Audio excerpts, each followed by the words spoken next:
In today's video, we're going to show you how to set up your brand new Pro-Ject T1 or T1 SB turntable. We've got it out of the box here on the table with everything we need to get it set up, and hopefully in about 5 to 10 minutes of time, you'll be listening to lots of good music.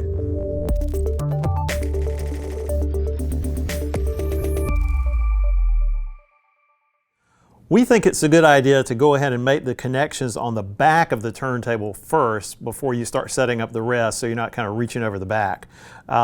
If you have the T1 SB, it's going to have a little box on the back with some RCA cables and a ground lug on it. If you have the turntable without the built-in phono stage, your tone arm wires are just coming right out of the back, so you'll skip this step. But for the SB owners, you're going to want to take the ground strap, little loop here, put it under the ground plug, and then you've got color-coded connections here. Make sure the white goes into the white and the red goes into the red. It's a good idea just to check one thing, because on this turntable, you can actually defeat the built-in phono stage. So on the bottom here, there's a little slider switch that goes between phono out and line out. If you're using the built-in phono stage, you want to have it in line out. So these are the other end of the phono cables. If you've got the SB version with the phono stage built in, these need to go into like an auxiliary or CD input on your amp or receiver. If you have just the T1, they'll need to go into a moving magnet phono input. And a note about the cables. The levels coming out of a turntable are super, super low, and you don't want your tone arm cable to be close to an AC power wire. So keep it away from them. If you do have to go near a wire, make sure you cross at a 90-degree angle. Next, we're going to connect the power supply. It's just a little wall wart that plugs in here to the back where it says 15 volts.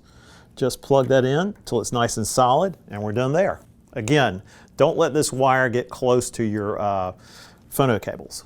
Now, we want to set your turntable up on a level surface. Make sure it's on something that's level, and try not to have it close to your speakers. It wouldn't be a good idea to have big speakers right next to on either side. If they were smaller speakers without a lot of bass, that would be okay, but you want to try to keep it away from large speakers. Especially don't put it on top of a subwoofer, for instance.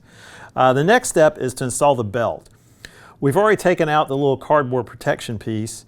It's a good idea to wash your hands before you handle the belt so you don't get any oils on it, but you just put the belt around here and it just goes right over this pulley like so.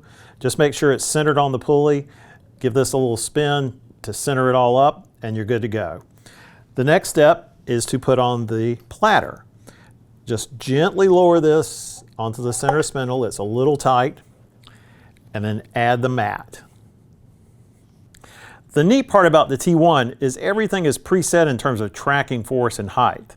However, should you want to change cartridges later and upgrade, you can adjust that. But for now, you actually don't have to do anything to the back of the tone arm. The next step is where you need to be just a little bit careful. We have to remove the stylus guard. And it just basically pulls straight off. It will be on there a little bit tight, but just pull it straight off.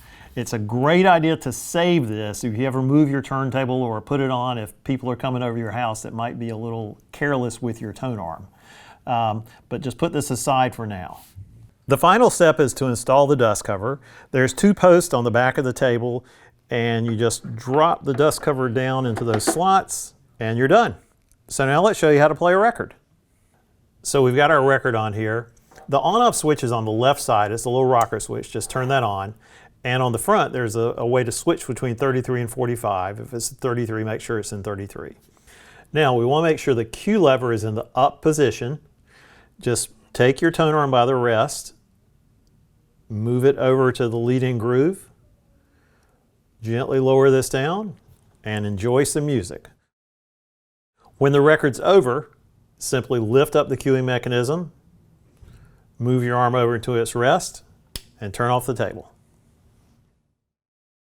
Audio Advice is an authorized dealer for high-performance audio brands from all around the world. Should you have any questions, you can pop into audioadvice.com for a chat, or if you're in the Raleigh or Charlotte area, please drop by one of our great showrooms to experience everything for yourself.